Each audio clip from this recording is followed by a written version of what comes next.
गुस्से में मंदिर पे गया और बोला कि हे भगवान, तू सुनता क्यों नहीं मेरी बात?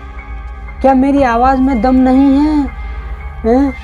तुझे सुनाई नहीं दे रहा क्या कि मैं कितना परेशान।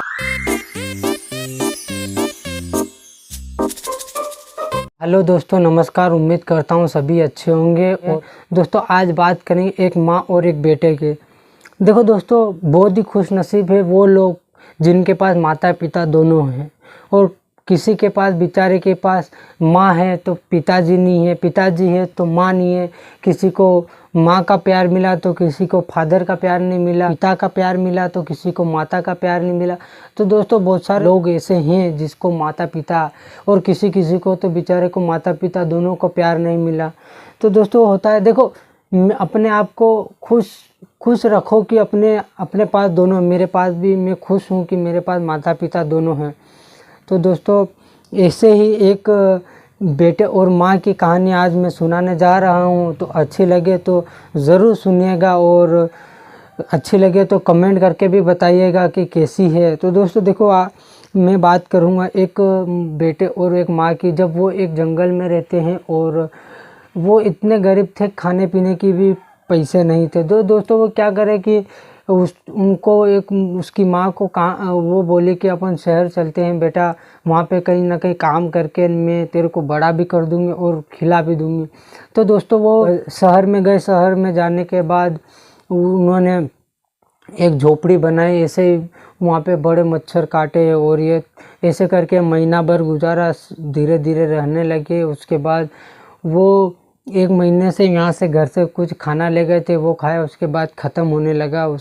तो उसकी माँ ने बोला कि बेटा, आप यहाँ ही रुको, मैं कहीं ना कहीं काम ढूंढ के आती हूँ ताकि अपना खाना पीना चल सके। तो उसके बाद उसकी माँ ढूंढने गई, तो एक महीना हो गया था, काम नहीं मिला। उसके बाद फिर वो काम मिला उसको। काम मिलने के बाद वो एक घर में मिला काम कि वो बर्तन मांजने का। तो सुबह शाम वो बर्तन मांजती थी। ऐसे करके 5-6 साल गुजरे। 5-6 साल गुजरने के बाद उसका लड़का भी 15 साल का हो गया।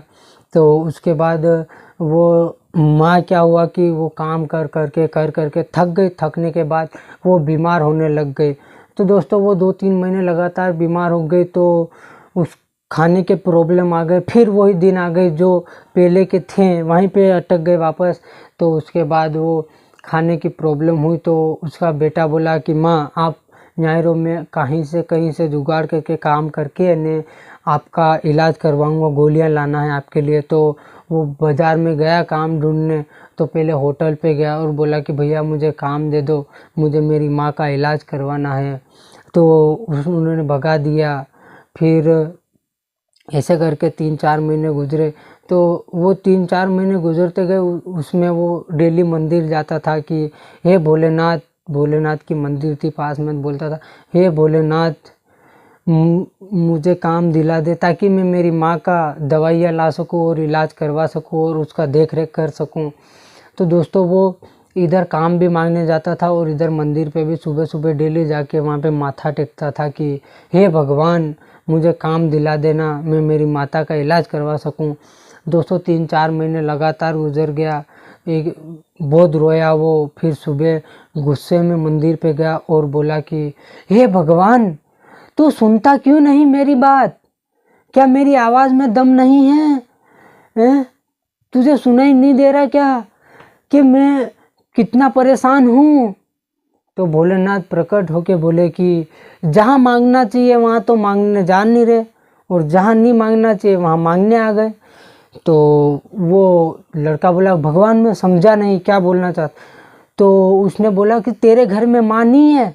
तो उसने, वो रोता हुआ बोला, उसी के लिए तो प्रार्थना करना आया हूँ भगवान, कि मैं मेरी माँ का इलाज करवा सकूँ, मुझे काम मिल सके। तो तू मेरे पास क्यों चला आया? तेरे माँ का तू आशीर्वाद लेके आया? तो उसने बोला, नहीं, मैं माँ का आशीर्वाद नहीं लेके आया। भगवान ने बोला कि जा और तू अपने माँ का आशीर्वाद लेके और निकलना, तुझे काम ज़रूर मिलेगा। तो वो गया। उसके बाद उसकी सुबह शाम को रात में गया वो रोता हुआ कि बोला, माँ मुझे काम ही नहीं मिल रहा, मैं क्या करूँ? तो उसके बाद वो सुबह जब निकलने वाला था तो उसने बोला माँ मुझे आशीर्वाद दे कि मैं क्या करूं, मुझे काम ही नहीं मिल रहा। तो माँ ने बोला कि बेटा एक काम कर, तू 5,000 रुपये किसी से भी 10% से ब्याज ले ले, 5% से ब्याज ले ले और कुछ ना कुछ बिजनेस कर ले बेटा। काम तो कहाँ तक करेगा, और फिर अगर फिर तू बीमार हो गया तो फिर क्या होगा, और बिजनेस करेगा तो तू संभाल लेगा या मैं संभाल लूँगी। तो उसकी माँ का सुना उसने और एक साहूकार के पास चला गया। बोला कि साहूकार जी मुझे 5,000 रुपये चाहिए।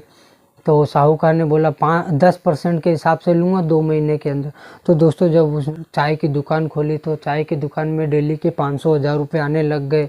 तो उसने धीरे धीरे उसके जो लिए थे 5,000 रुपये और ब्याज वो भी दे दिया। देने के बाद फिर उसके माँ का भी इलाज करवा लिया। माँ का इलाज करवाने के बाद वो खुशी खुशी जीवन जीने लगा। तो दोस्तों इस कहानी का एक ही बताने का माध्यम है कि अपन मांगते कहाँ और मांगने कहाँ चला जाते। दोस्तों देखो घर में माता पिता का अपन आशीर्वाद ले लेते ना, तो उससे बड़ा कोई नहीं है। तो दोस्तों बेहद शुक्रिया इतने प्यार से सुनने के लिए। चलिए मिलते हैं कुछ नए अंदाज और नए टॉपिक के साथ।